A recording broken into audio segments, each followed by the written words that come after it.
Good day, sir. We are the Group 5, Group E, and we are going to be presenting our flip chart, and our objectives is analyze literary text as expression of individual or communal values within structural context of conflict, and our literary text in focus is Tanjung Ru by Min Fung Fo. So for our first page, this is the title card in which we are going to be analyzing the story. So this is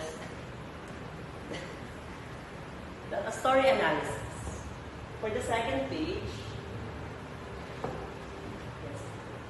And the setting of the story is Tanjung Ru in 1980s.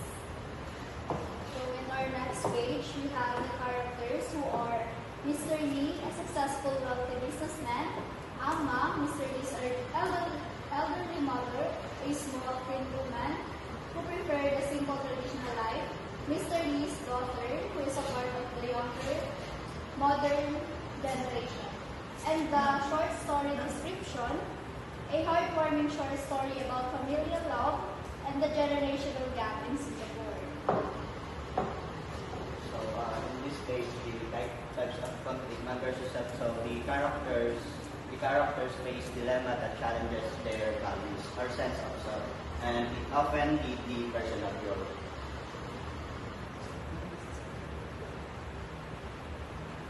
For the main conflict, it is about Mr. Lee, who is too focused on success, neglecting to connect emotionally with Amma.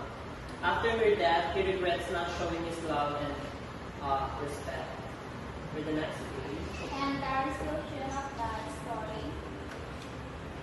After Amma's death, Mr. Lee reflects on their last moments together. He remembers their words and their visit to Tanjung Ru, realizing she wanted to live with memories, not just physically. And the theme of the story, familial love, cherishing our parents while they are still alive. Realization, we should not wait until it's too late to show love and appreciation. So in the last page, write one word that shows what you value most in your life. So in this page, after the activity, the students are going to write and speak to you in this part, the part. So all in all, our flip chart is all about analyzing the story of Tanjung Ru by Min Fung Fo. That's all.